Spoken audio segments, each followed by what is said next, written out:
Assalamualaikum warahmatullahi wabarakatuh. Halo semuanya. Perkenalkan, nama saya Alia Indrianingrat dengan NIM C1G0241052. Saya dari Program Studi Agribisnis Fakultas Pertanian Universitas Mataram. Video ini saya buat untuk memenuhi tugas mata kuliah Bahasa Indonesia yang diampu oleh Bapak Andra Aderianto SPDMA. Pada kesempatan ini, saya akan membahas makalah dengan judul Tata Cara Penulisan Karya Ilmiah. Baik, langsung saja kita mulai ke pembahasannya. Karya ilmiah adalah tulisan dari hasil penelitian, baik oleh individu maupun kelompok, yang dibuat sesuai dengan aturan dan etika ilmu pengetahuan yang diakui secara umum. Penulisan karya ilmiah didasarkan pada data dan fakta dari hasil observasi, eksperimen, atau kajian pustaka. Susunannya harus rapi, sistematis, menggunakan bahasa resmi dan baku, serta memberikan solusi atas masalah yang sedang dibahas. Setelah itu, mari kita pahami terlebih dahulu apa sebenarnya yang dimaksud dengan karya ilmiah sebelum membahas lebih lanjut tentang jenis, ciri-ciri, serta permasalahan dalam penulisannya. Karya tulis ilmiah adalah tulisan yang dibuat dengan mengikuti langkah-langkah metode ilmiah. Di dalamnya, penulis dapat mengidentifikasi masalah, membuat dugaan sementara atau hipotesis, mengumpulkan serta menganalisis data, lalu menarik kesimpulan. Tujuannya adalah untuk menjawab permasalahan secara jelas serta memberikan solusi berdasarkan teori dan fakta yang ada. Karya ilmiah juga dapat menyajikan pendapat hasil pengamatan dan penelitian dengan susunan yang teratur, menggunakan bahasa yang sopan, serta isinya dapat dipertanggungjawabkan. Menurut Surya Sumantri 1995 dalam Finoza 2010, karya ilmiah berisi penalaran ilmiah yang disusun secara sistematis, teratur, dan menggunakan analisis yang mendalam. Karya tulis ilmiah memiliki ciri khusus yang membuatnya berbeda dari tulisan lain, seperti esai atau opini. Ciri-ciri ini menjadi pedoman agar penulisannya sesuai standar akademik.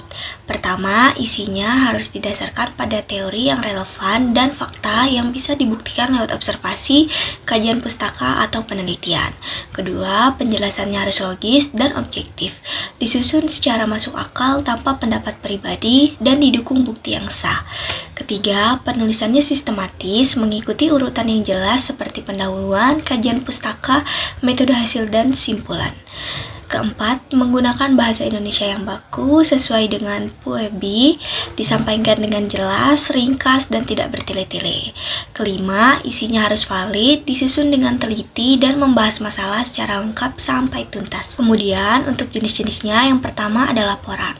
Laporan berisi hasil pengalaman langsung atau data primer, biasanya dibuat untuk menarik kesimpulan atau sebagai dasar pengambilan keputusan. Di dalam dunia akademik, contohnya yaitu laporan praktik kerja atau studi kelayakan. Yang kedua, makalah ilmiah. Ini disusun berdasarkan data atau hasil penelitian. Biasanya ditunjukkan untuk seminar atau lokakarya dengan tujuan memberikan masukan dalam pengambilan keputusan. Yang ketiga, makalah semester atau term paper. Term paper dibuat dalam periode akademik tertentu, misalnya semester. Tujuannya untuk melatih kemampuan analisis mahasiswa. Isinya bisa berdasarkan fakta, data primer, sekunder, atau bahkan tanpa data. Yang keempat, skripsi. Skripsi merupakan penelitian mahasiswa S1 ditulis secara sistematis dengan metode ilmiah. Biasanya menggunakan teori yang sudah ada, analisis yang sederhana. Tujuannya untuk menilai kemampuan mahasiswa dalam menerapkan ilmunya. Kemudian yang terakhir yaitu tesis. Tesis adalah karya ilmiah mahasiswa pasca sarjana atau S2 yang disusun secara sistematis dan mandiri. Tesis menjadi syarat kelulusan magister dan isinya lebih mendalam dibandingkan skripsi. Kemudian kita akan membahas permasalahan umum dalam penulisan karya ilmiah. Jadi masih banyak mahasiswa yang masih kurang paham dalam menerapkan kaidah penulisan karya ilmiah. Ini terjadi karena beberapa hal. Yang pertama yaitu pada bagian isi atau substansi ilmiah. Ini seringkali ada ketidaksesuaian antara identifikasi masalah dengan analisis. Mahasiswa membuat rumusan masalah di awal, tetapi pembahasannya tidak fokus menjawab pertanyaan tersebut. Selain itu, banyak yang tidak menerapkan teori dengan baik dalam pembahasan, sehingga argumen menjadi lemah dan tidak terarah. Kemudian yang kedua, dalam bahasa ilmiahnya. Banyak kesalahan dalam struktur kalimat seperti kalimat tidak lengkap atau logika kalimat yang kacau karena penggunaan konjungsi yang salah. Selain itu, sering juga terjadi kesalahan tanda baca, huruf kapital, dan pemilihan kata yang tidak sesuai dengan kaidah Puebi. Yang ketiga yaitu saat melakukan pengutipan. Mahasiswa sering keliru dalam teknik pengutipan atau sitasi, seperti tidak mencantumkan nama penulis, tahun penerbitan, salah penempatan tanda kutip, salah format kutipan panjang, hingga kesalahan teknik sitasi secara keseluruhan. Ini dapat menimbulkan plagiarisme karena kurang paham pentingnya sitasi yang benar. Selanjutnya, saya akan menjelaskan solusi untuk mengatasi permasalahan dalam penulisan karya ilmiah.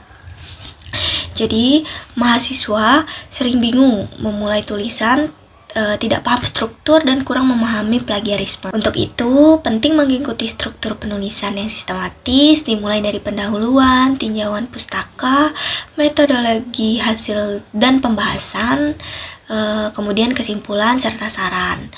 Dalam penulisannya, menggunakan bahasa baku dan jelas sesuai dengan Puebi, hindari kalimat bertele-tele, serta gunakan istilah akademik yang tepat. Pastikan juga format penulisannya konsisten seperti kertas A4, margin sesuai aturan, font Times New Roman 12, spasi 1,5, dan halaman mengikuti pedoman kampus. Untuk menghindari plagiarisme, kutip sumber dengan benar, gunakan parafrase dengan tetap mencantumkan sumber, cek penulisan dengan alat pendeteksi plagiarisme, serta terus belajar etika akademik melalui pelatihan atau seminar. Dengan mengikuti solusi ini, penulisan karya ilmiah mungkin akan lebih baik dan sesuai dengan standar akademik. Berikutnya saya akan menjelaskan manfaat dari penulisan karya ilmiah. Penulisan karya ilmiah dapat meningkatkan kemampuan kritis karena mahasiswa terbiasa mengumpulkan data, menganalisis, dan memecahkan masalah. Kemudian, mahasiswa juga dapat belajar menganalisis data secara objektif dan sistematis berdasarkan teori dan referensi yang relevan. Selain itu, karya ilmiah dapat mengembangkan literasi informasi karena mahasiswa terbiasa memilah informasi yang valid dan terpercaya. Penulisan ini juga dapat membentuk kebiasaan membaca sehingga memperluas wawasan akademik. Mahasiswa juga dilatih untuk menulis secara sistematis agar ide mudah dipahami pembaca. Di sisi lain, karya ilmiah dapat meningkatkan kesadaran etika akademik seperti mencantumkan sumber dan menghindari plagiarisme. Terakhir, penulisan karya ilmiah dapat membentuk individu yang mandiri, kritis, dan siap menghadapi tantangan akademik. Sebagai penutup, dapat saya simpulkan bahwa penulisan karya ilmiah memiliki peran yang sangat penting dalam dunia pendidikan.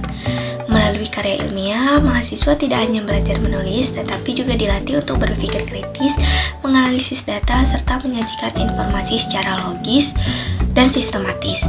Oleh karena itu, mahasiswa harus benar-benar memahami teknik penulisan yang baik dan benar, mulai dari penyusunan struktur yang sistematis, menggunakan bahasa yang baku, hingga mematuhi etika akademik seperti pengutipan dengan sumber yang tepat.